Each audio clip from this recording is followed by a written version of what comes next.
Hey, Victory and Praise. This is Elder Penny McConnell, and I'm so excited to be with you this week for your small group. I want to talk to you about We Are the Church. Oh my God, that was such an amazing, insightful word that Bishop preached this week. Wasn't it great to have Bishop Rufus and Lady Trina Turner back leading the helm of this ministry? Bishop talked about We Are the Church. And he really brought home some interesting points about how if we're off by ourselves, we will probably run into some trouble if we fall and we're by ourselves. How is anybody going to know, one, that we've fallen, and two, how are we going to get back up if there's nobody to help us?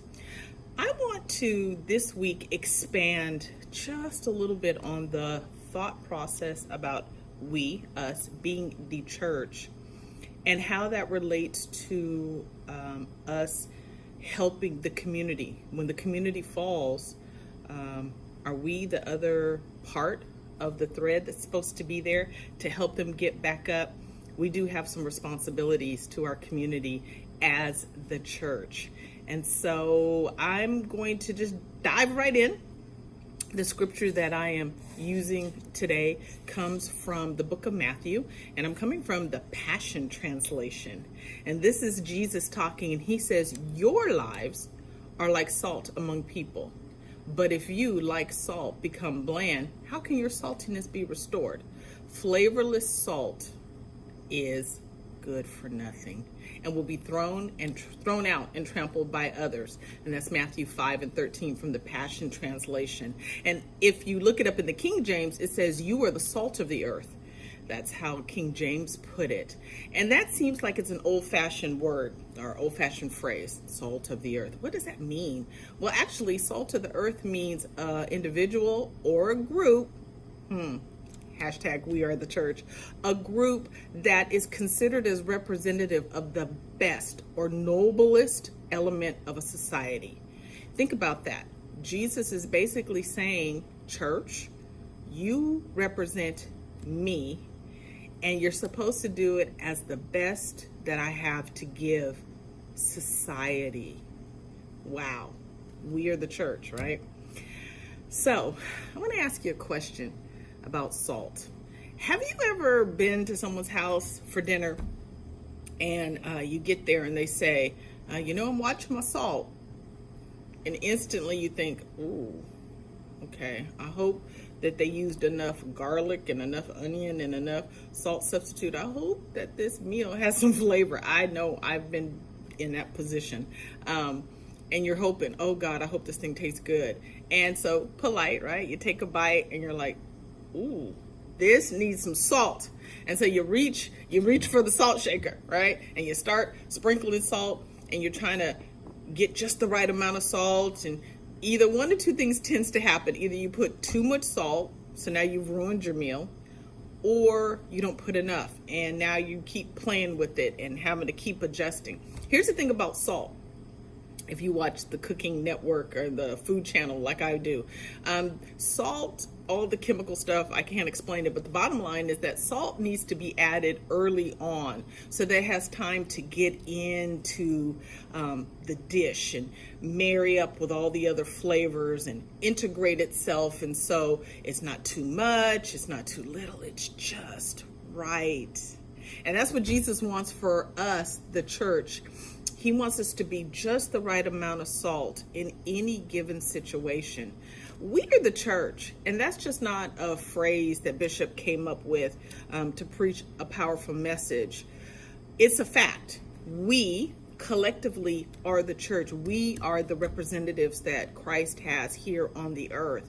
And there's some things that God expects us to do as his representative. He expects us to look after the widows and look after the orphans. You can read about that in the book of James. Jesus talked about how we're supposed to feed those who have no food and make sure people that don't have clothes, and even go and visit people in the prison. He even says, when you do these things, you're doing it like you're doing it for me. It's very, very important that we represent him in all of these areas of society. But in addition to that, there's other things that he wants us to do. And I'm not saying that we need to stop doing those things and run do something else. Most churches do all of these acts of mercy really, really well. They're out giving clothes. They're out giving out food. We just had a drive-through event headed by the missions department, and we were giving out school supplies because that's what the community needed. We were taking care of our community.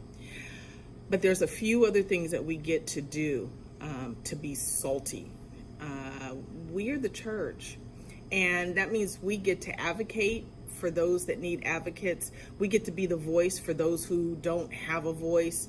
We get to be God's best representative on earth. And even during this COVID-19 period, God still expects us to be salty, because we don't want our salt to become bland and flavorless and get thrown out. That is not what we want, church.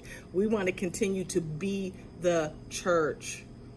And the community looks to the church for answers. It looks to the church for guidance, and we need to be there to answer them. So I want to challenge you today to sprinkle your salt in a social justice area. And in that area that I want to talk to you about is the 2020 census. I know that we've been distracted and concerned about all of the health issues that are going on, not just in the nation, but especially locally in San Joaquin County. And time is flying by. The 2020 census is almost at a close. Time is running out. It is scheduled to close on the last business day of September. And right now there's no avenue to extend that. And so there's a lot of misinformation flying around about the census. People are afraid that our Latino brothers and sisters and different ethnic groups are afraid that the information is going to be used against them if they don't quite have all their documentation. Nope, that's not the truth. Different ones of us that have a whole bunch of people living in our house that aren't supposed to be living in our house, right? Our landlord doesn't know that our cousin, we letting them sleep on the couch, and our daughter had a baby, and now we didn't put the baby on the lease. Yeah, that's not going to happen. Interestingly enough, by law, these records aren't released for about 72 years. They're not made public for about 72 years after the census year. And so the only organization that can have access to it are our federal government.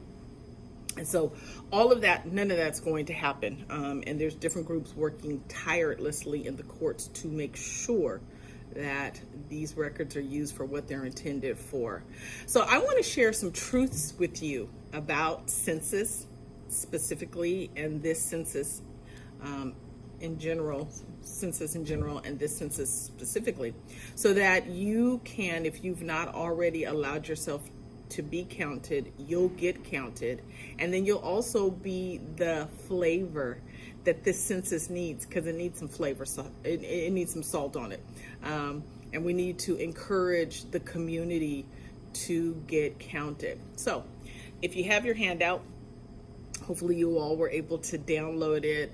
I've got some biblical justification why we, the church, need to make sure that we are counted in this census. Did you know, because I didn't know until I started doing the research, that there's about 36 times throughout Scripture where the actual word census, depending on your translation, is mentioned. From the New Testament all the way to the Old Testament, census was already being done.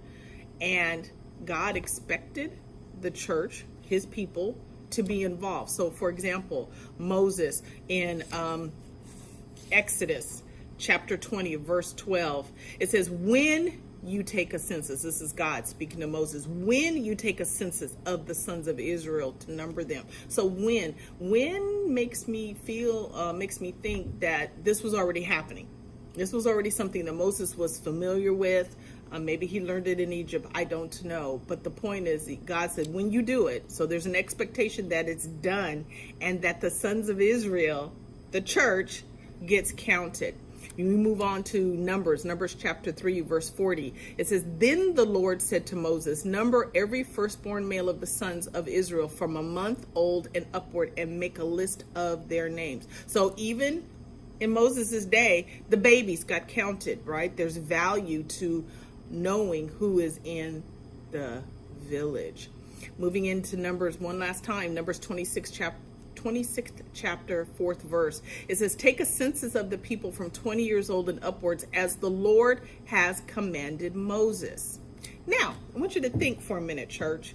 Why would the Lord command a census? He's God over everything. He knows everybody that's on the earth. He knows every hair that's on our head. That's what the psalmist said, right? So why would God command a census and have for his people to be a part of the census? It wasn't for God. God already knew. It was for Moses. For Moses as the leader of this nation of Israel, Moses needed to know who he was working with. He needed to know what babies were in the land. He needed to know how many men were old enough to go to war if they had to go to war. He needed to know who he was dealing with. Moses was basically the president of the nation of Israel, right? And so there was no human way for him to know. We know from the book of Exodus, there was over 600,000 people that he led out of bondage. The Bible says there were 600,000 men, which means somebody had to count, census. And that didn't include the women and children. It's believed that there was upwards of 1 million people. So the only way that Moses was going to be able to categorize and maneuver and make sure that he was administering properly for this nation was that the people got counted. Church, we need to get counted. We need to get counted. And there's other scriptures that even talks about how in the Old Testament they said, and also go count the foreigners. Go count basically everybody needed to be counted. Now, you may say, okay, well, Elder Penny, that was Old Testament. No. Let's go to the New Testament. Luke chapter 2, verses 1 through 5. And it says, now in those days, a decree went out from Caesar Augustus that a census be taken of all the inhabited earth. This was the first census taken while Quirinius was governor of Syria. And everyone was on his way to register for the census, each to his own city. Joseph also went up from Galilee, from the city of Nazareth to Judea, to the city of David, which is called Bethlehem, because he was of the house and family of David, in order to register along with Mary, who was engaged to him and was with child. So even Jesus's parents were obedient and answered the call when it was time for census. So church, Victory and Praise, we are the church. We are the representative. We are the leaders in our community. We need to make sure that we're counted. So if you've not been counted, allowed yourself to be counted, make sure that you get counted in this census. Now, some additional fun facts that you may not know about this census that we do in modern times. One, it is a part of the Constitution.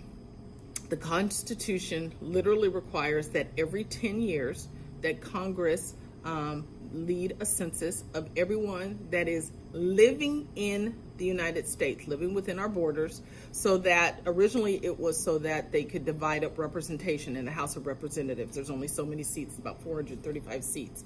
And so to make sure that all of the states had equal representation, it was based on the population of the state.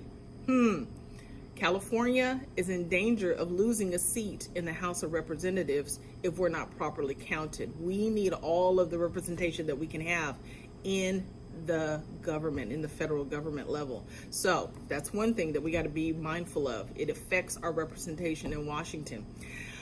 Another thing that you may not know is that each person, from the baby, that 1 month old, right? The baby that was born at the end of March, because the census is who was living in your house April 1st of 2020. That's the data that they want. So from the baby all the way up to granny, any age, every person that is counted in the census represents approximately $2,000 of federal funding. Yeah, so let's do some math real quick. Look around your small group. How many people you got in a small group? 4, 5, right? So each one of those people approximately represents $2,000 of federal funding times 10 years, because we only do this every 10 years. So every person equals approximately $20,000 of federal funding that we would lose if they're not counted in the census. And so what is that money used for, Elder Penny? Well, it's used for highway, all the federal highway construction, for schools. It's used for community services such as mental health outreach and food programs, the SNAP, which is the food assistance. There's so many things that federal money is needed for. And in addition, it's also used for planning. So 10 years down the road, they're going to be looking at how many babies were born by April 1st, how many babies we got in the land, so that they can determine how many schools we're going to need, how many kids are going to be going to college. That's one of the reasons why there's not a lot of schools in certain areas, because the population doesn't seem to demand it, when in fact every community needs its own schools. We got to get counted, saints. We've got to get counted. There's a lot of money on the line for the state of California, and what we don't want is to look up in 2 or 5 years and be scratching our heads trying to figure out, how come there's not enough schools? How come there's not enough mental health services? How come the roads are still tore up? How come? No, it's not necessarily because of coronavirus. It's because the census, we weren't properly counted in the census. So I want to challenge you, Victory and Praise. There's no discussion questions this week. I want to issue a challenge for this next 5 or 10 minutes that you normally would have been reviewing and discussing the lesson. I want you to get out your phone. And first of all, if you've not been counted, if your household has not been counted, I want you to go to 2020 census, 2020 census.gov, and get your household counted. That's the first thing I want you to do. Once you've done that, I want you to call or text at least 5 people in your phone and just simply say, have you been counted in the census?